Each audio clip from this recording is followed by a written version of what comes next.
he'd been watching her for a couple of weeks, and in that time, he had memorized her entire daily routine. 7:30 a.m., wake up and shower. 8 a.m., head to Starbucks for a disgusting cup of sugary syrup, a splash of milk, and just a hint of coffee. 8:30, arrive at office. 11:45, lunch, a salad at her desk, except on Wednesday. That's when she met with the black chick from HR at the cafe across the street for a little girl talk, and so on. It hadn't been hard. He almost immediately noticed that she was a slave to her ways, the type of person that didn't typically divert from her schedule, which was fine by him. Her predictable habits made planning her murder practically effortless. He checked the time on his watch as he pulled the stolen sedan up in front of her townhouse that night. 10:35 p.m. That meant she had just finished watching television for the evening, probably one of those shitty reality shows she DVRs, he thought to himself. If he had to venture a guess, he would have said she was brushing her teeth right about then. In 10 minutes, she'd be in the shower, and after that, it was bedtime. Except, he managed a smile. She wasn't going to make it to bed. Just a few more minutes, and all of his careful planning would finally come to fruition. He let his fingers slip down between his legs. His cock had gotten hard in anticipation. He told himself that she deserved what she was about to get. All of his victims had. Sure, none of the women he raped and murdered had ever done anything to cross him directly.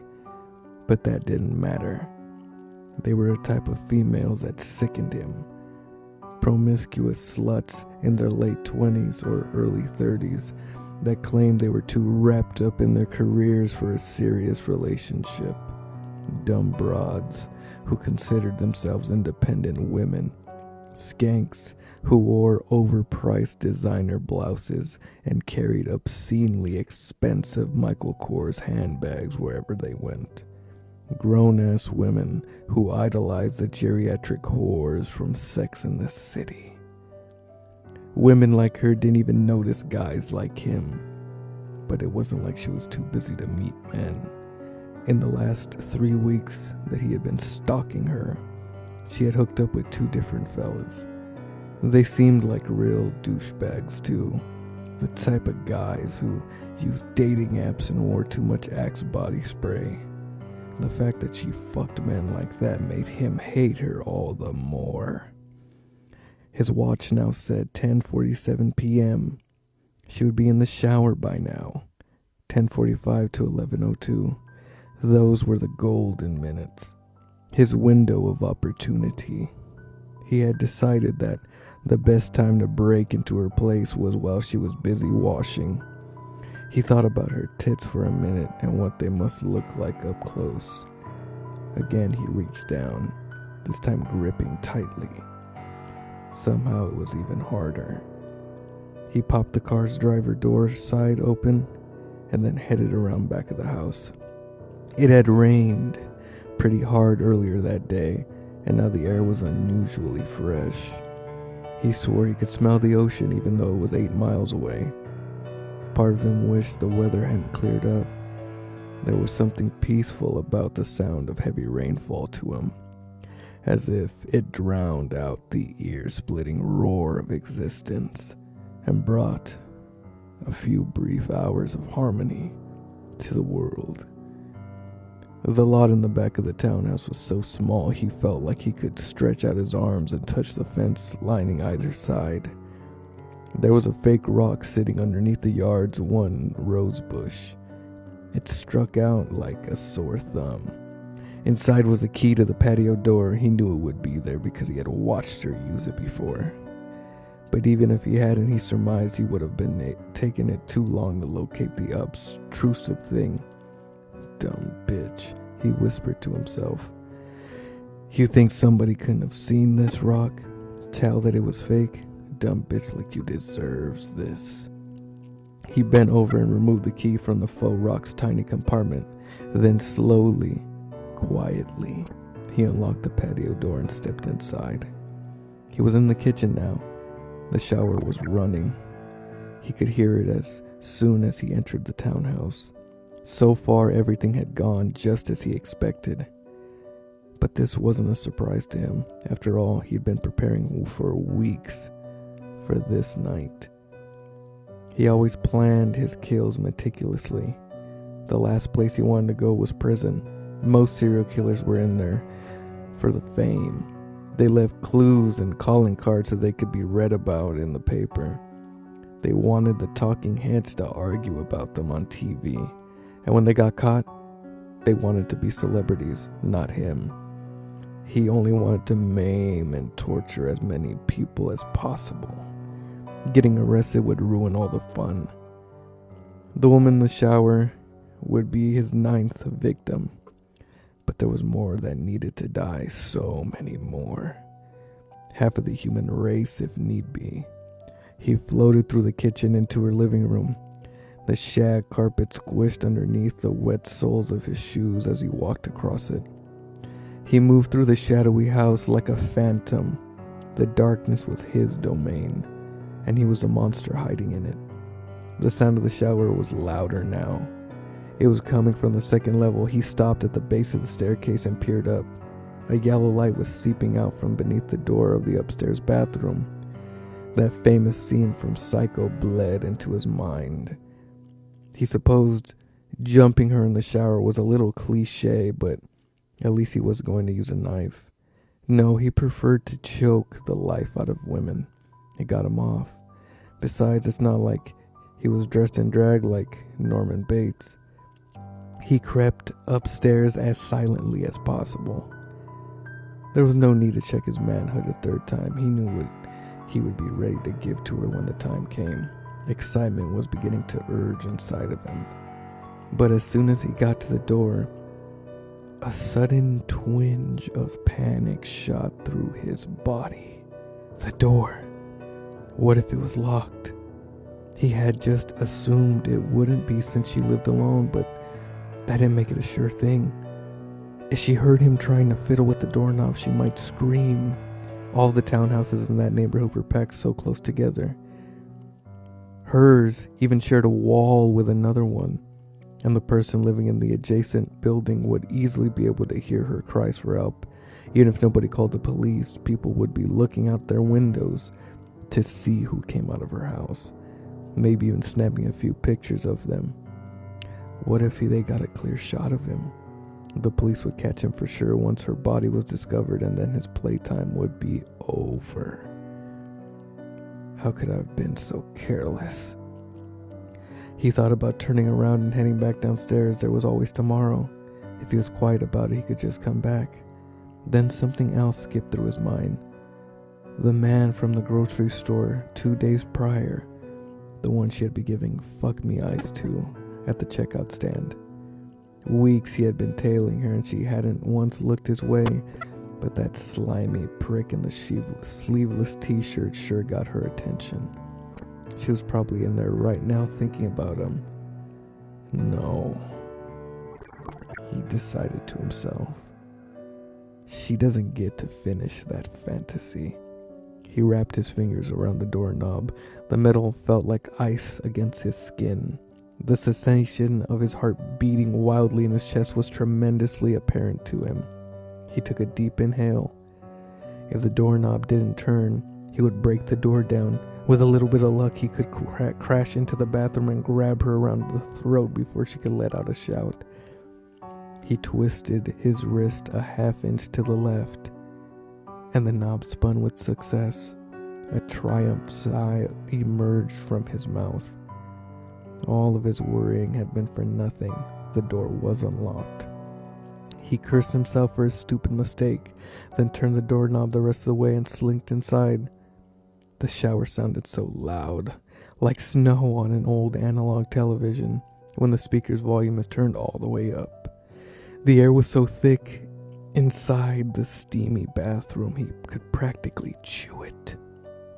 Cautiously, he stepped, taking care not to slip on the slick tiles, wet with condensation. He moved slowly but with purpose, concentrating only on his target. His dick was practically ready to burst through his pants. Her oblique beige shower curtains had a pink flowery design stitched into it. It was the kind of tasteless garbage he figured a woman like her would hang up in the bathroom. His focus was keener than ever. Closer he stalked, and now he was standing directly in front of it. He extended a hand out towards the shower curtain, but felt himself recoil before touching it. Something was off. The shower was running. Like the rainfall earlier that day, it dominated his ears, but this time he didn't find it comforting. He had come to a realization that made his stomach drop. Aside from the sound of the all-too-steady stream spraying from the shower head, there was no other noise coming from the other side of it. No singing, no splashing, no sound of water occasionally sloshing around the bottom of the tub, no nothing. It was as if he was alone in the bathroom. But then, why was the shower running? He glanced at his watch. It read 10:58. She had been in there. In 3 weeks, she hadn't finished the shower before 11:02. Had he missed her? The shower's roar seemed almost maddening now. He stood in front of it listening, waiting to hear something, anything emerge from the other side of the curtain. But nothing did. With a shaky hand, he reached for the hanging fabric barrier, gripped it firmly, and then in a quick, sudden motion, he jerked it back. The woman was indeed in the shower. Her eyes wide and gleaming, they sparkled with terror. Her panicked face looked as if she was readying a scream. Except he knew it wouldn't come. How could it? She was already dead. A naked, bloody heap at the bottom of the tub. Someone else had gone to her before him, and by the look of it, they didn't seem to mind movie cliches. Her killer had mangled her with a knife. Each of her toes and fingers had been sliced clean off, and her legs and stomach were riddled with deep cuts and gashes. For a moment, he wondered if she was still alive while her assailant had been whittling her flesh. He looked away, trying to divert his eyes. That's when he saw the pink gelatinous lump laying next to the drain. He stared curiously at it. To him it looked like a blood-soaked jellyfish. It wasn't until he glanced back at the woman that he realized her murderer had carved off one of her breasts and left it in the tub for him like some sort of grotesque Easter egg. He hadn't planned for this. He had taken almost everything into account, but he hadn't planned for this. Fright's razor-sharp talons sunk themselves into his chest. He turned to leave, but stopped abruptly in his tracks when he saw the mirror. There was a message written on it. A string of crimson letters smeared across the glass surface. He had been so focused on the shower earlier that he hadn't even noticed it. He read the words, and it was short and brief, but it sent a horrible feeling of dread through his entire being because, and this was something for sure, the message was written for him. Right on time. The humidity of the bathroom was making him woozy. It was an odd sensation. The steamy heat coming off the shower in combination with his dizzy head made everything feel unreal, almost as if he was experiencing a bizarre fever dream. He opened the door, and wave of cool air crashed against his face. With it came a dose of reality. It had not been an accident that the woman he'd been following was murdered the very same night he decided to make his move. No, the killer had even sent him a message. The entire time he had been stalking her, someone had been stalking him. While he had been planning her death, someone had been planning his. He didn't run out of the bathroom, he galloped. It seemed like the staircase had somehow moved 100 feet down the hall. The shadows were no longer his to hide in. They had a new monster, and it was coming for him. His legs stopped working as he reached the top of the staircase, causing him to collapse onto the banister. With all his strength, he hoisted himself up to his feet. What had happened? A couple seconds later, a searing pain in his back answered that question. He reached behind him and felt something sticking out of it like a cold metallic cyst that had suddenly sprouted from his spine. There was pressure pushing down on the back of his head now, a hand forcing him into a helpless position, doubling him over the banister. For a second, it felt like he was levitating as he dangled precariously, looking down towards the living room floor 15 feet below. Then came another searing pain, even worse than the first. Slowly, his assailant had begun to pull the knife from his body.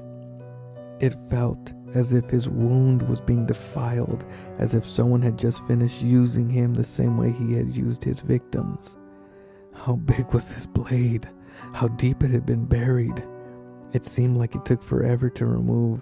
Once it was finally out, he could feel the hallway's cold, drafty air add insult to his injury as it licked at the gaping gash in his back.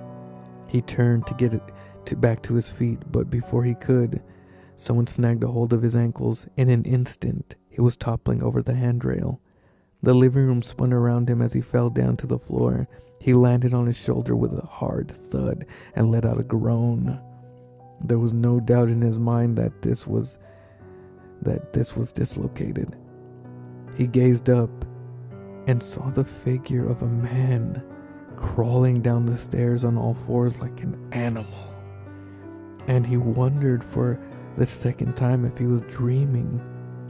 The only thing he could make out was his pursuer's bushy hair, blacker than midnight and as wild as a savage. Desperate questions streamed through his head. What is that? Jesus Christ, what the hell is that thing?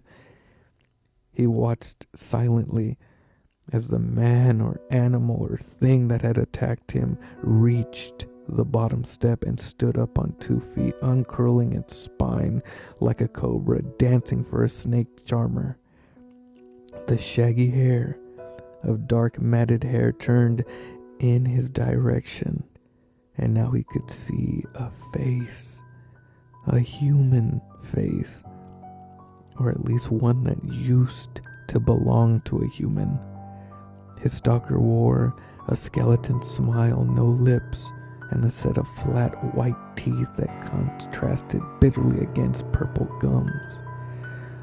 Like a rotting corpse, it had no nose, and its pallid complexion looked so snow white in the moonlight seeping into the living room.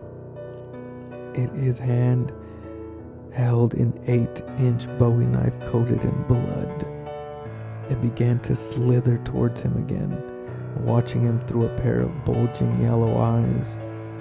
It almost looked as if he was wearing a person like a Halloween costume, a teenager or a young man perhaps. It was dressed in black pants and a white hooded sweatshirt that had been tie-dyed in the blood of the woman in the bathroom. He tried to get up, but it put a foot on his chest and pinned him to the ground, then crouched on top of him and placed the point of the knife up against his abdomen. He barely felt it penetrate his stomach, but as the blade turned inside him, a blazing hot sensation swelled throughout his core. He stared back into the ugly thing's unblinking eyes, and as his vision started to fade to black, the last thing he heard was his horrible, croaky voice. Just as repulsive as its face, it growled at him. Go to sleep. He decided not to fight it, so he closed his eyes and let the darkness take him.